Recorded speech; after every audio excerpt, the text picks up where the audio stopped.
Constable சொன்னாரு, ஐயா நானும் உங்க மாதிரி உங்க டிபார்ட்மெண்ட்ல போலீஸ் டிபார்ட்மெண்ட்ல மோட்டார் டிரான்ஸ்போர்ட்ல சேர்த்துக்கிறேன் ஐயா அப்படின்னா. உங்களுக்கு இந்த பஸ் எல்லாம் ஓடக்கூடிய செக்ஷன் எங்களுக்கு இருக்கு போலீஸ் டிபார்ட்மெண்ட்ல. சென்னையில சிட்டியில மட்டும் 1500 பஸ் இருக்கு போலீஸ் டிபார்ட்மெண்ட் மட்டும். அந்த போலீஸ் டிரைவர்லயே ஓடக்கூடிய டிரைவரா அந்த செக்ஷன்ல விட்டுருங்க சார் அப்படின்னு சொல்றாரு. ஏன்னா அந்த செக்ஷன்ல வேலை குறவு.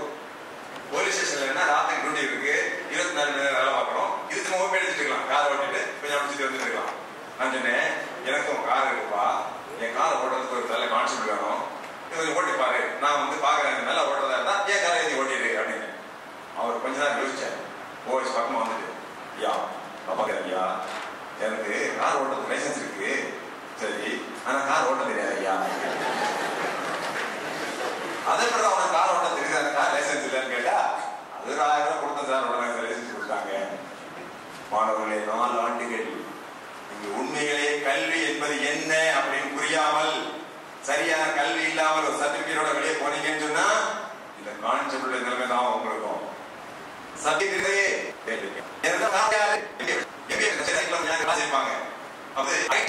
இன்ஃபர்மேஷன் டெக்னாலஜி அந்த பாடம் நான் ஒரு கம்ப்யூட்டர் வச்சிருந்தேன், லேப்டாப் வச்சிருந்தேன்.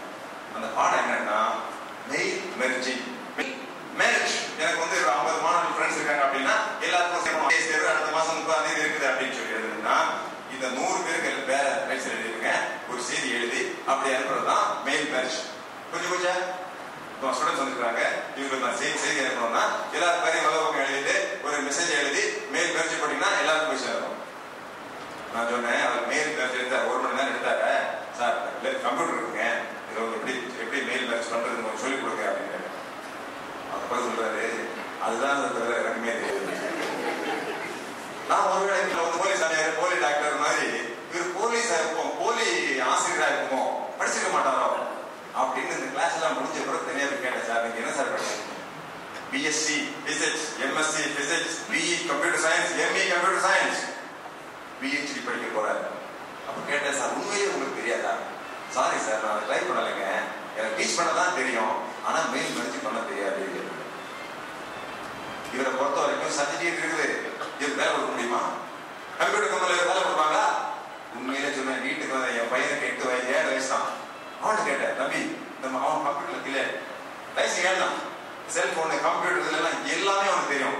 நான் வீட்டுக்கு போனோம்னா கம்ப்யூட்டர் திறந்து மெயில் அனுப்புவான், யாருக்குன்னா அவன் ஃப்ரெண்ட்ஸுக்கு மெயில் அனுப்புறான். அதுல ஆர்ட் ரூம் இருக்கு, ஆர்ட் மாணவர்கள் மத்தியில அவங்களுக்குள்ள பேசிக்கிறதுக்கு கம்ப்யூட்டர்ல ஒரு அமைப்பு இருக்குங்க, ஆர்ட். அதுல சேரணும்னா 18 வயசு ஆனா சேர முடியும். இவருக்கு வயசு 6 7 வயசுல சேர்ந்துருக்கான். நான் கேட்டேன், 18 வயசு ஆச்சு சேர முடியும்? அது சும்மா நானே போய் சொல்லிருக்கேன், 15 வயசு நானே போட்டுட்டேன். அதிபர் பாபு 7 வயசு 18 வயசு பயமா சேர்ந்து. அவனு கேட்டேன், இந்த மெயில் மேரேஜ் எப்படி பண்றதுன்னு கேட்டேன். அது தெரியாத டேடி, ரொம்ப ஈஸி, நான் சொல்லி தரேன். 7 வயசு அவருக்கு தெரியுது. எம்ஏ பிஹெச்டி, அவர் பிடெக் எம்டெக் பிஹெச்டி படிக்கலாம். பிரான்ஸ் மாணவர்களே, மிக மிக முக்கியமானது ஒரு ஆய்வு அறிக்கை சொல்றாங்க. ரிசர்ச் ரிப்போர்ட், சென்னையில உள்ள இன்ஜினியரிங் கிராஜுவேட்ஸ் உங்க மாதிரி பயன்பெற படிக்கிற மாணவர்கள் எல்லாம் சோதனை பண்ணி ஒரு ரிப்போர்ட் கொடுத்திருக்காங்க. 100 மாணவர்களில் பிஇ தமிழ்நாட்டில் படிச்சு வெளியேறக்கூடிய 100 மாணவர்களில் 8 பேருக்கு மட்டும்தான் வேலை கொடுக்க முடியும். Only 8% of the engineers graduating out of engineering colleges in Tamil Nadu, only 8% are employable. இதுல என்ன தெரிகிறது மாணவர்களே? இன்னிலிருந்து உங்களுக்கு மனதில் ஒரு முடிவெடுத்துக் கொண்டு உங்கள் வாழ்க்கையில் ஒரு மாபெரும் மாற்றத்தை நீங்க ஏற்படுத்தினீங்க அப்படின்னா நீங்க படிச்ச மிகப்பெரிய போய் சொன்னாங்க. நீங்க எதுவும் மாசம் சொல்றேன்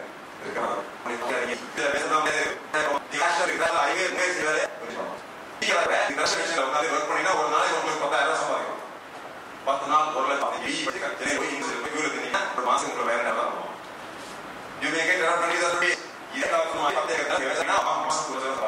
எந்த வேலை செய்வது முக்கியம் அல்ல, அந்த வேலையை எப்படி செய்வீங்க அப்படிங்கிறது மிக மிக முக்கியம். இப்போ சிஏ சொல்றாங்க, அதாவது சார்ட் அக்கவுண்டன்ஸ். இந்தியாவுல சார்ட் அக்கவுண்டன்ஸ் போது 5 லட்சம் post vacancy. CA, if you can study CA after BE, you will get not less than 9,000 rupees. CA படிச்சா அதனால 300 ரூபாய் சம்பளம். அது சார்ட் தெரியுமா? CA படிச்சு மாசம் 100,000 ரூபாய். அவர் கூட சென்னை அப்படி நேரம் வாங்க இல்லை.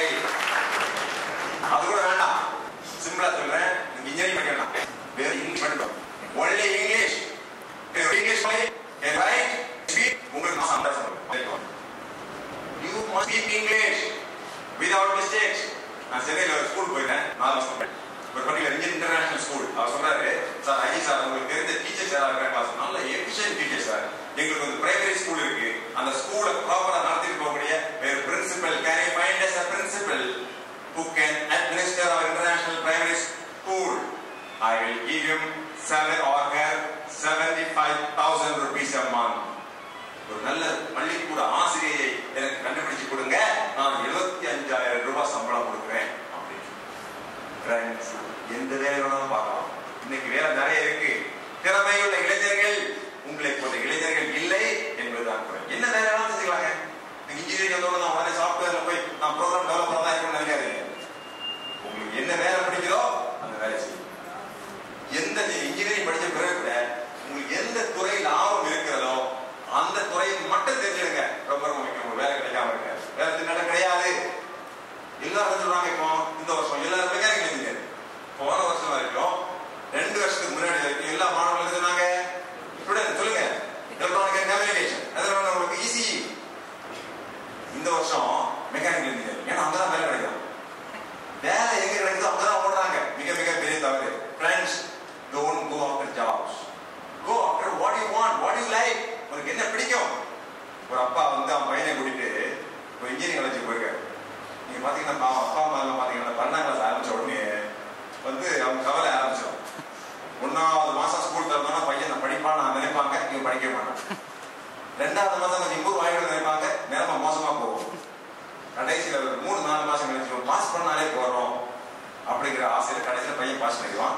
அப்புறம் காலேஜா போயிட்டு வருவாங்க. கடைசியில் இவருக்கு எந்த நல்ல காலேஜும் கிடைக்காது. அப்புறம் காலேஜ் போய் காலேஜ்ல போய் நின்றுருக்காங்க அப்பாவும் பையன். அங்க போன உடனே அந்த நின்றுருக்கான்.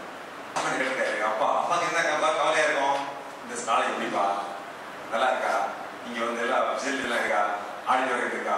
அவங்க சொல்லிருக்காங்க பயங்கரமான காலேஜுங்க, ரொம்ப பெரிய பணக்காரங்க வந்துடுறாங்க. இங்க வந்து எல்லாம் ஃபேக்கல்டி நல்லா இருக்குது, பிளே கிரவுண்ட் இருக்கு, லைப்ரரி இருக்கு, பெரிய ஆடிட்டோரியம் இருக்கு, அதான் இருக்குப்பா. இங்க படிச்ச உடனே வேலை கிடைக்குமா? பிளேஸ்மெண்ட். அதான் இங்கிலீஷ் வார்த்தை. இங்கிலீஷ் வார்த்தை என்ன? பிளேஸ்மெண்ட் கிடைக்குமா அப்படின்னு வாட்ச்மேன் கேட்டிருக்காரு.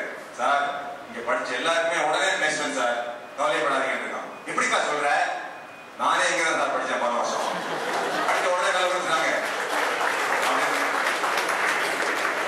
நீங்க உங்களுக்கு எது பிடிச்சிருக்கிறோ அதை நீங்க ஃபாலோ பண்ணலன்னா உங்களுக்கு வாட்ச்மேன் கை தான். It's very very crucial friends. Please pursue yet one art, one science, one subject you really like. உங்களுக்கு உண்மையிலேயே எந்த சப்ஜெக்ட் பிடிச்சிருக்குதோ உங்க பிஇ முடிச்ச பிறகு அந்த லைன்ல பர்சூ பண்ணுங்க. அது ரொம்ப முக்கியம். நீங்க ஒரு ஆஸ்திரேலியா வரலாம், எந்த வேலை செஞ்சாலும் எல்லா வேலையிலும் மரியாதை இருக்கிறது. அமெரிக்காவுடைய பிரசிடென்ட் ஆபிரகாம் லிங்கன் அவனுடைய ஒயிட் ஹவுஸ்ல அந்த கேபிட்டல் அவங்களுடைய பார்லிமெண்ட் இருக்கும்போது ஒரு எம்பி வந்து பேசலாம். Mr. Abraham Lincoln, do you know that you are the cobbler for my father? You used to make shoes for my father and to other people in our house. எனக்கு நான் தெரியுமா? ஒரு MP அவன் ஒரு பணக்காரர் ரொம்ப வீட்டை சேர்ந்தவர். அவன் சொல்றான், ஆபிரகாம் லிங்கன் அவர்களே நீ சிந்தித்துக்கொள், உன்னுடைய தகப்பனார் எனது தகப்பனாருக்கு ஷூ தைக்கக்கூடிய ஒரு சாதாரண தொழிலாளி தெரியுமா உனக்கு அப்படின்னு சொல்லி. ஆபிரகாம் லிங்கன் வாழ்க்கையில போராடி வெற்றி பெற்றவர். துணிந்து போராடி இறுதியாக தான் அந்த நாட்டுடைய பிரசிடண்டாக வந்தான். வாழ்க்கையில தோல்விக்கு மேல் தோல்வி. அவனுக்கு வாழ்க்கையில வந்து பாத்தீங்கன்னா 19 தோல்வி 1 வெற்றி, அவ்வளவுதான். அந்த 1 வெற்றி அமெரிக்க நாட்டினுடைய ஜனாதிபதி அந்த அடிமைகளை வந்து ஒழிச்சான். அடிமையை திறந்து ஒழிச்சிருக்கும். அவன் சொன்னான், என்ன சொன்னா தெரியுமா? My dear Israeli, yes, my father was making shoes to your father. And you know very well that my father makes shoes very well. And not only that, if you have any problem with the shoes which my father made, please rest assured, I also make shoes. I can correct it if there is a mistake. மாணவர்களே, அவன் சொன்னா, எனது தகப்பனால் சிறந்த shoe தயார் பண்ணக்கூடிய ஒரு நல்ல தொழிலாளி என்பதை நீயே ஒப்புக்கொண்டு விட்டாய். இல்லாட்டி உங்க வீட்டுல அவர் ஷூ தைக்க முடியாது. நீ பெரிய பணக்காரன், உன் வீட்டுல வந்து ஷூ தைச்சு தரணும்னா எங்க அப்பா நல்ல சிறந்த ஒரு வல்லுநராக தான் இருக்க முடியும். எனவே அதை நினைத்து நான் பெருமைப்படுகிறேன். 2வது, எங்க அப்பா மட்டும் கிடையாது, எனக்கு ஷூ தைக்க தெரியும். எங்க அப்பா செஞ்சு கொடுத்த ஷூ ஏதாவது மிஸ்டேக் இருக்குன்னு இருந்து வச்சுக்க, உன் வீட்டுக்கு நானே வந்து The President of United States of America, Abraham Lincoln says this. எந்த பணியிலும் குறைவு கிடையாது. வேலை இருக்கிறது என்ன ஆரம்பிக்கோ அந்த பணியை வைத்துக் கொள்ளுங்கள். உங்களால் அந்த பணியை சிறப்பாக செய்ய முடியும். பிரான்ஸ் இரண்டாவது மிகப்பெரிய ரகசியம். நான் முதல்ல சொன்ன மாதிரி please try to choose a job. உங்களுக்கு ஒரு வேலை எந்த வேலை பிடிச்சிருக்கோ அந்த வேலை செலக்ட் பண்ணுங்க. மெக்கானிக்கல் இன்ஜினியரிங் பிடிச்சிருக்கா அது என்ன டிவிஷன் பிடிச்சிருக்கு, ஏர் கண்டிஷனிங் பிடிச்சிருக்கா ஏர் கண்டிஷனிங் படிங்க.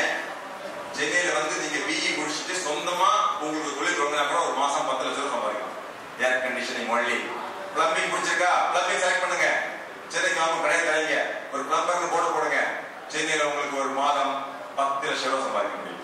குண்டாய் கம்பெனில போய் லைனா நிக்காதீங்க 10,000 சம்பளம் வரும் அப்படின்னு இருக்க மாட்டோம். குண்டாய் கம்பெனில வேலை கிடைக்காது. ஏன்னா ஒரு ஆளுக்கு நாங்க 1000 பேர் போட்டி போடுறோம். இங்க போட்டி கிடையாது. சோ எனவே உங்களுடைய திறமையை வளர்த்துக் கொள்ளுங்க.